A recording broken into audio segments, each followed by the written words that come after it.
So we've seen in the last video that we wanted to understand this integral here. And we also seen that it was easier to understand it in this form.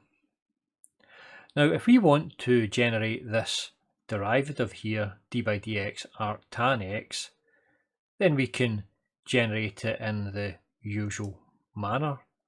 That is, if we wanted to find the derivative of a function x, then we would look at f of x plus h minus f of x all upon h. Now we can do the same thing here when we replace x with the arctan x. So we could generate arctan x plus h minus arctan x all upon h, and we take the limit. But what's this going to look like graphically? Well, all we're looking for is a length x plus h and a length x, and we're looking to take the arctan and then subtract one from the other. So you can see that that's what we've got in this little image above. We're going to have the length x here, which is going to go from this point here up to this point. Now the length x can actually change, but we're going to keep it at a value of just 1. Okay, so it can move up and down, but we will position it so it's just a value for 1 at the moment. And we can see that the length here is going to be a length of 1 as well.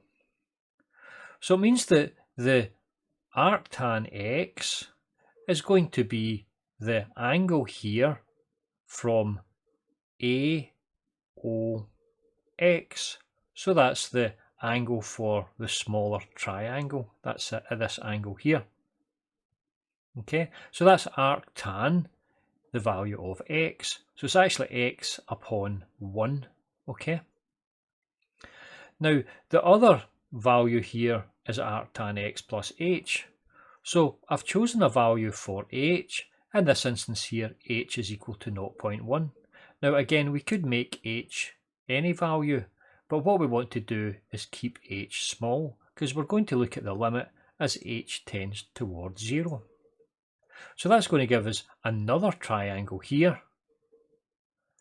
And you can see that the angle for this other triangle is going to be the angle AOY. And I've actually generated these angles here. In this instance, the angle AOX, which is this angle here, is 45 degrees. And the angle AOY, which is the bigger angle, is 47 degrees. Now we can take one angle away from the other. In that instance here, we've got this angle here, and we're taking away this angle. And you can see we're going to have the value of 2.76. But this angle here, which is the small angle here, is going to be given by our value h upon 1 plus x squared. So where h is the value of 0.1, and you can see we've got 0.1 upon 1 plus 1, which gives us this angle here. But note, this is actually in radians, and I've converted it into degrees. So you can see here that we are actually getting the same values approximately. That's 2.72, that's 2.86. Now, if I make the value for h even smaller, 0.01, then you can see that the two values are getting closer and closer.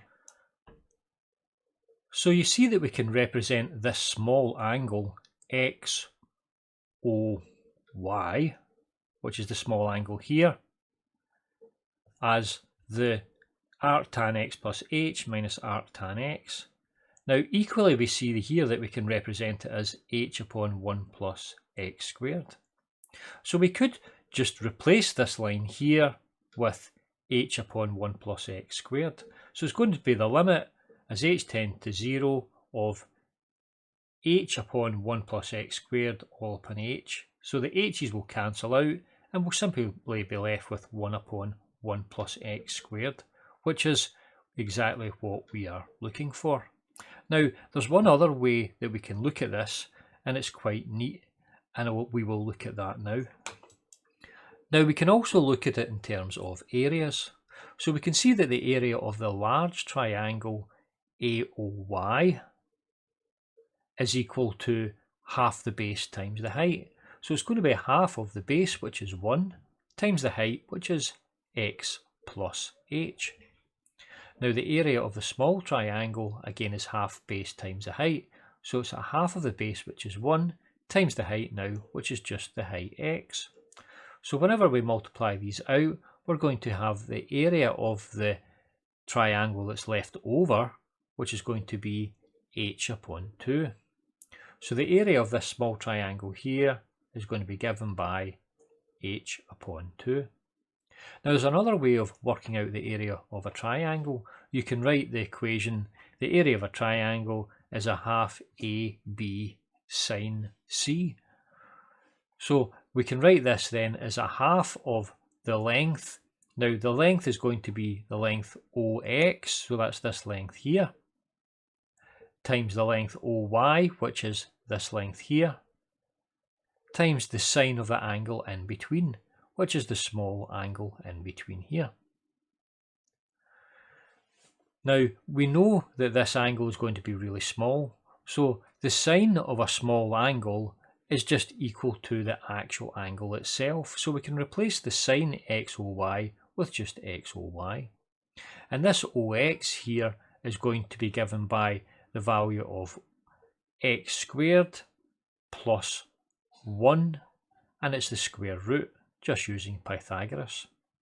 Now the length OY, again, if the value h is very small, this angle is very small, and the length OY is going to be approximately equal to the length OX.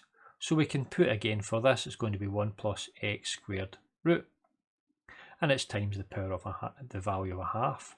So this is the area, and this here is also the area. So it means that we can cancel the values of our 2's out, and we can multiply these together. So h is going to be 1 plus x squared times XOY. So it means that the angle XOY can be written as h upon 1 plus x squared.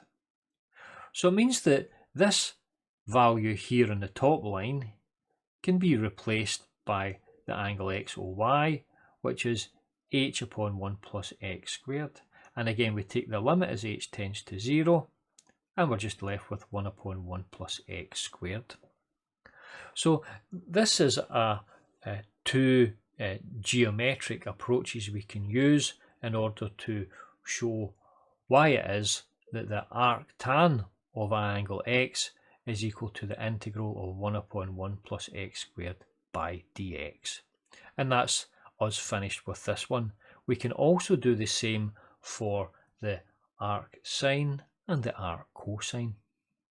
So thank you for listening. I'll get you on the next video. Goodbye.